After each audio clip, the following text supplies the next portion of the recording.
ദൈവത്തിന് മഹത്വം. നമ്മുടെ പ്രതിദിന ആഹാരം ജൂൺ 6. ഹൃദയത്തിന്റെ ഇടങ്ങൾ. ഒരു വിഗ്രഹം ഉണ്ടാക്കരുത്. പുറപ്പാട് പുസ്തകം 20 അധ്യായം 4 വാക്യം. ചില അവധിക്കാല നുറുങ്ങുകൾ ഇതാ. നിങ്ങൾ അടുത്ത തവണ യുണൈറ്റഡ് സ്റ്റേറ്റ്സിലെ വിൻകോൺസിലുള്ള മിഡിൽടണിലൂടെ യാത്ര ചെയ്യുമ്പോൾ നിങ്ങൾക്ക് ദേശീയ കടുക് മ്യൂസിയം സന്ദർശിക്കാൻ താല്പര്യമുണ്ടാകാം. ഒരു കടുക് തന്നെ ധാരാളമാണെന്ന് കരുതുന്ന നമ്മെ സംബന്ധിച്ചിടത്തോളം ലോകമെമ്പാടുമുള്ള 6090 വ്യത്യസ്ത കടുക് ചെടി ഇനങ്ങൾ ഉൾപ്പെടുന്ന ഈ സ്ഥലം അതിശയിപ്പിക്കുന്നതാണ്. ടെക്സാസിലെ മക്ലീനിൽ കമ്പി വേലി മ്യൂസിയത്തിലൂടെ കടന്നു പോകുമ്പോൾ നിങ്ങൾ ആശ്ചര്യപ്പെട്ടേക്കാം. അല്ലെങ്കിൽ വേലിയോടുള്ള അഭിനിവേശം കാരണം നിങ്ങൾ കൂടുതൽ ആശ്ചര്യപ്പെട്ടേക്കാം. ഏതു തരത്തിലുള്ള കാര്യങ്ങളെയാണ് പ്രാധാന്യമുള്ളതാക്കാൻ നാം തിരഞ്ഞെടുക്കുന്നതെന്ന് ഇത് പറയുന്നു.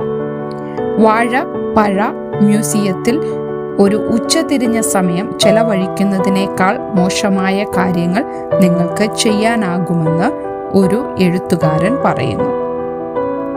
തമാശ കേട്ട് നാം ചിരിക്കുമെങ്കിലും നാം സ്വന്തം മ്യൂസിയങ്ങൾ പരിപാലിക്കുന്നു എന്ന് സമ്മതിച്ചേ മതിയാകൂ. നാം തന്നെ നിർമ്മിച്ച ചില വിഗ്രഹങ്ങളെ ആഘോഷിക്കുന്ന ഹൃദയത്തിന്റെ സ്ഥലങ്ങളെ നാം പരിപാലിക്കുന്നു. ഞാനല്ലാതെ അന്യ ദൈവങ്ങൾ നിനക്കുണ്ടാകരുത്, അവയെ നമസ്കരിക്കുകയോ സേവിക്കുകയോ ചെയ്യരുത് എന്നിങ്ങനെ ദൈവം നമ്മോട് നിർദ്ദേശിക്കുന്നു. എന്നിരുന്നാലും നാം നമ്മുടെ സ്വന്തം ദൈവങ്ങളെ സൃഷ്ടിക്കുന്നു. ഒരുപക്ഷെ സമ്പത്തിൻ്റെയോ കാമത്തിൻ്റെയോ വിജയത്തിൻ്റെയോ അല്ലെങ്കിൽ നാം രഹസ്യമായി ആരാധിക്കുന്ന വിവിധ നിധിയുടെയോ. ഒരു ഭാഗം വായിക്കുകയും പ്രാധാന്യം ഗ്രഹിക്കാതിരിക്കുകയും ചെയ്യുക എളുപ്പമാണ്.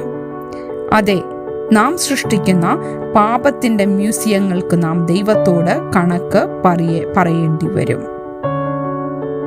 എന്നാൽ ദൈവത്തെ സ്നേഹിക്കുന്നവരുടെ 1000 തലമുറയോട് ദയ കാണിക്കുന്നതിനെ കുറിച്ചും ദൈവം പറയുന്നു. നമ്മുടെ മ്യൂസിയങ്ങൾ എത്ര നിസാരമാണെന്ന് അവനറിയാം. അവനോടുള്ള നമ്മുടെ സ്നേഹത്തിൽ മാത്രമാണ് നമ്മുടെ യഥാർത്ഥ സംതൃപ്തി ഉള്ളതെന്ന് ദൈവത്തിനറിയാം. ചിന്തിക്കുക, നിങ്ങൾ രഹസ്യമായി സൂക്ഷിക്കുന്ന പാപത്തിന്റെ മേഖല ഏതാണ്? അതെങ്ങനെ ദൈവത്തിന്